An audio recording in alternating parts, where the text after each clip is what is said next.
បាទជំរាបសួរថ្ងៃនេះខ្ញុំមកបង្ហាញប្លង់តែវេលាដែលខ្ញុំបានគូសរួចរាល់ហើយ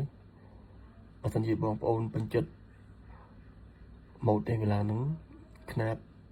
ដូចប្លង់ហ្នឹងចង់បានអាចយកប្លង់ទៅសាងសង់បានចឹងខ្ញុំសូមបង្ហាញតិចប្លង់តែវេលានេះមានតឹងវា6កន្លះសាច់ផ្ទះវា12ម៉ែត្រចេញមកខាងមុខ2ម៉ែត្រទៀតហើយចំពាក់កណ្ដាលផ្ទះយើងលយចេញមកខាងចំចដាល8តឹកខាងឆ្វេងចេញមក5តឹកដើម្បី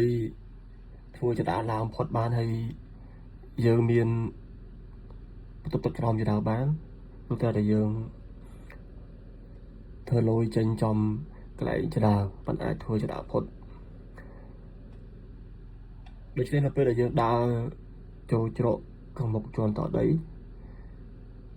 ច្រកផ្ទះគាត់នៅខាងឆ្វេងចឹងបន្ទប់ទូគ្នានៅខាងស្ដាំហើយកង់ម៉ានៅខាងស្ដាំដែរចឹងនៅក្រោយជាងដេកទូអានឹងគឺចដាលយើងឡើងទៅនេះចដាលយើងឡើងទៅហើយបន្ទប់ទឹកក្រោមចដាលដោយសារផ្ទះគាត់ដីគាត់តូចដែរចឹងនេះគឺជាបរិវេណផ្ទះបាយគាត់ហើយមានមីនីបាហើយមានច្រកចេញទៅខាងក្រៅបាននៅក្នុងជាន់តដីហ្នឹងយើងមានបន្ទប់គេងមួយបន្ទប់ទឹក2បន្ទប់ទឹកសម្រាប់បន្ទប់គេងមួយនិងបន្ទប់ទឹកទួលភ្ញៀវមួយចឹងនៅក្នុងជាន់បន្តដីមានតែប៉ុណ្្នឹងទេចឹងຂະຫນាតម៉ែត្រអីខ្ញុំបានចាប់រួចរាល់អស់ហើយຂະຫນាតម៉ែត្រហ្នឹងគឺຂະຫນាតម៉ែត្រដែលយើងចាប់ដើម្បីយកទៅសាងសង់តាមប្លង់នឹងបានចឹងជាន់តដីមានតែប៉ុណ្្នឹងទេខ្ញុំបង្ហាញមើលជាន់ទី1ម្ដងនេះប្លង់ជាន់ទី1ប្លង់ជាន់ទី1ពេលយើងឡើងចដាលពីខាងស្ដាំមក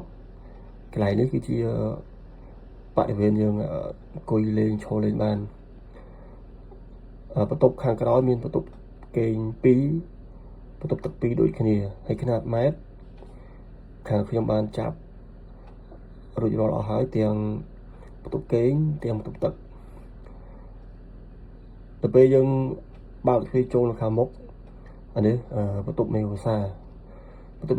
ដោយសារតម្រូវការរបស់គាត់ចង់បាន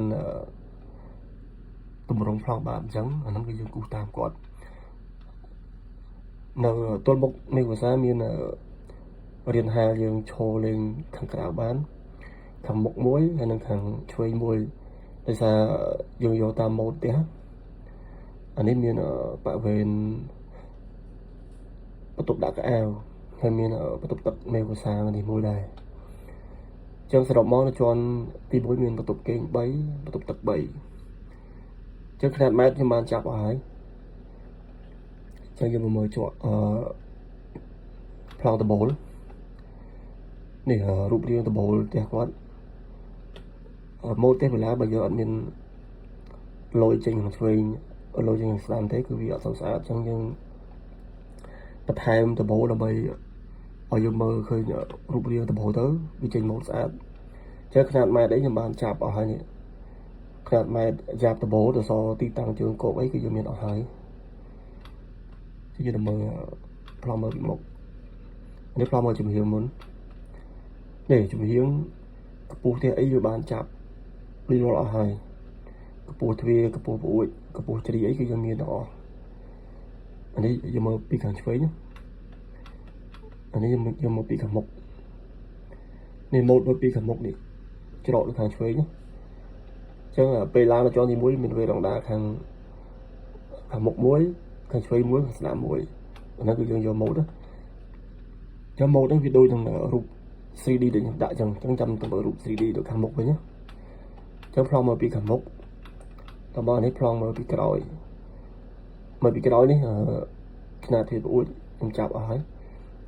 ផ្ទះគាត់ហ្នឹងទ្វារយកអត់ចេញក្រោយទេយើងចេញចំហៀងវិញអញ្ចឹងនេះអានេះចំហៀងខាងស្ដាំចំកន្លែងចដាលមិញហ្នឹង នេះអានេះបន្ទប់ទឹកក្រោមចដា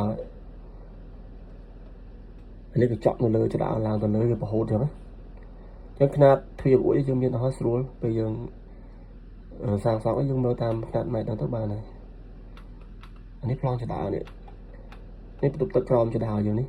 អានេះរូបរាងកាន់ section របស់ចដាយើងចាប់ពីលើនេះទៅប្អូនឡើងដល់លើរហូតអានេះប្លង់ជ្រីតែជ្រីយើងប្រើຂະຫນາດតែប៉ុណ្្នឹងទេយើងអត់ប្រើសាំញ៉ាំពេកទេបើសិនជាបងប្អូន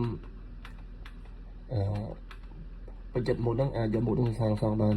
ហើយបើចង់មើលការងារប្លង់ខាងខ្ញុំបង្ហោះបន្តទៀត